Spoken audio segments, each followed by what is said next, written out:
think your attitude about this policy is absolutely appalling. I'll go on. There are lots and lots. I'm sorry.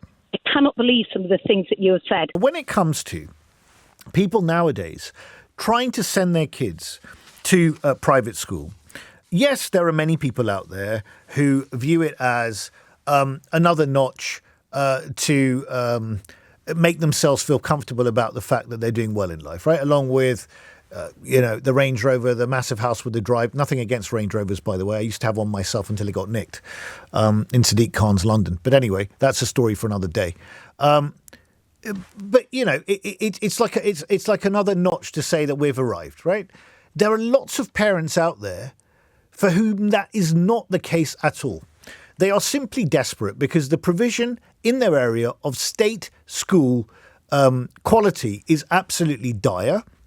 And because they want to do the best for their kids, they scrimp and save, forego holidays, work day and night, work 70 hours plus a week to send their kids to private schools. Indeed, one of my friends who drives a black cab called me the other day and said, Ali, I heard you talking about this the other day and I was going to call in because I am literally working day and night to send my kids and do the best for them.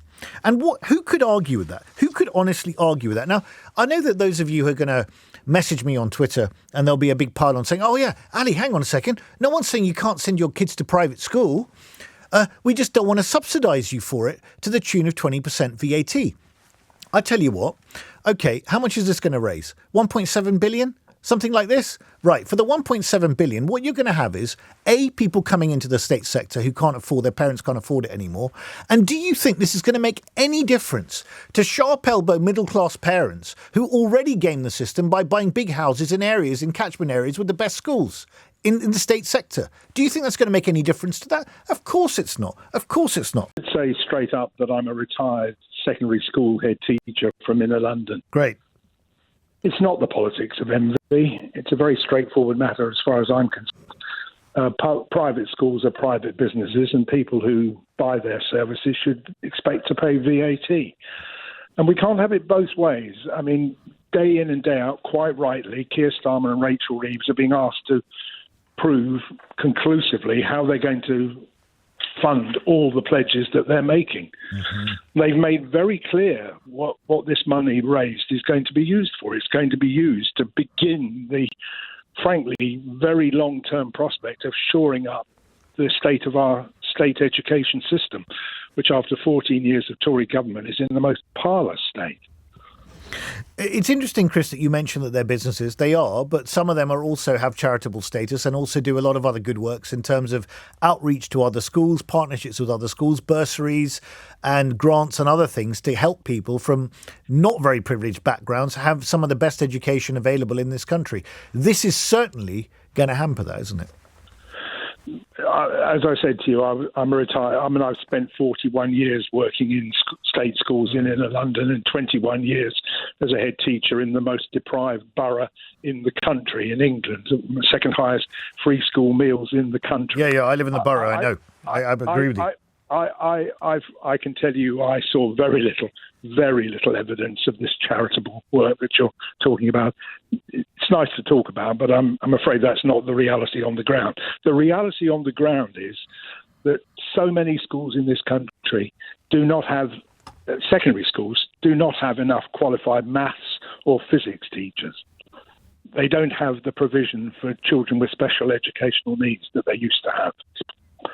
That's the reality. And Labour is pledging money for that prospect to show how they're going to shore it up. Chris, can I ask you something? As given your experience, which is hugely valuable here as a former secondary school head teacher, do you think it is just a question of money, or do you also think it is a question of aspiration, mindset, and pushing young kids, and also discipline? It's not just all about the cash, is it? But are you hearing what I'm saying, Ali? Of course I am. Absolutely. You're saying it's a business and they should pay.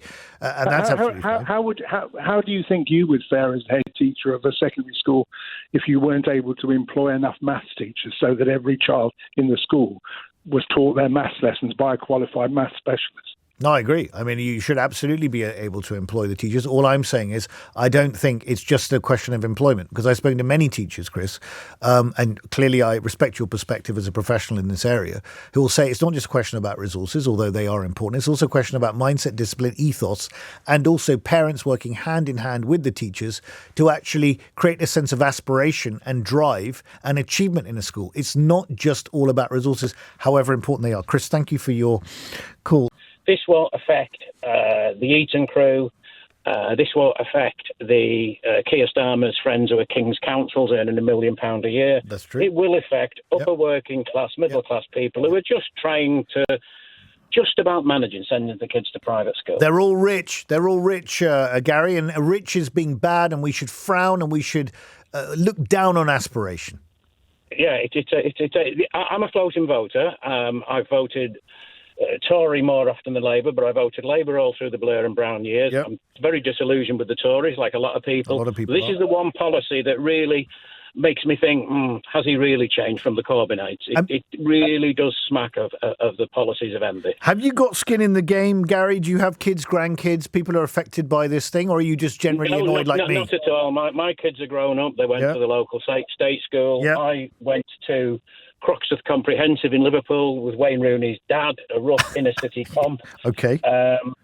So this is interesting, Gary. This is interesting. So why do you personally care so much, to the extent that it might affect your vote? It's not so much the actual principle about the education. It's the fact that this policy of envy is still there. Yes. Once people have paid, a lot of people pay tax. A lot of people pay on 40% tax. Once you've had that, if you want to get, as you mentioned before, private dentistry, well, there's not much choice really. Private dentistry, private health. Should it be taxed? No, they shouldn't.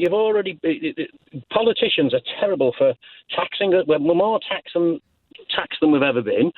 Sunak should be coming out and actually saying, well, yeah, you're taxed because during the country's hour of need, we looked after you with the most generous furlough scheme. Instead, he's talking about national service, the clown.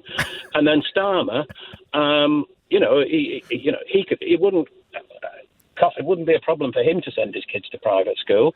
But he doesn't. He doesn't, to be fair. I mean, he's not being a hypocrite about it. Yeah. But like you say, I'm sure he doesn't live in Croxteth, does he? No. I think it's a fair point. Gary, I find it very interesting that this is such an important issue for you. It is for me.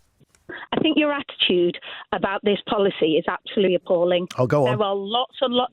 I'm sorry. I cannot believe some of the things that you have said. I have been a teacher for 25 years in the state system, and I would suggest that where there's class sizes of 32 in the state system and class sizes of 18 in a private school system, if people cannot afford the 20%, perhaps put the class sizes up to 21 in the private system, and then that would help the state system. And as for saying people are scrimping and saving, they are not a charity, they are a business. So that business model can be swallowed by the private school sector. Why should the top 7%, including Rishi Sunak's children, have some kind of tax break to go to a private school? David Cameron went to a private school. He will have got a tax break, and he also got a £15 million child trust fund. Well, there are people who are genuinely scrimping and saving, going to food banks to buy, who do not get that help. Understood. Fiona, thank you for making your point. I disagree with you, but it was a point very well made, and thank you for calling in. Fascinating discussion. I'm sure it will continue.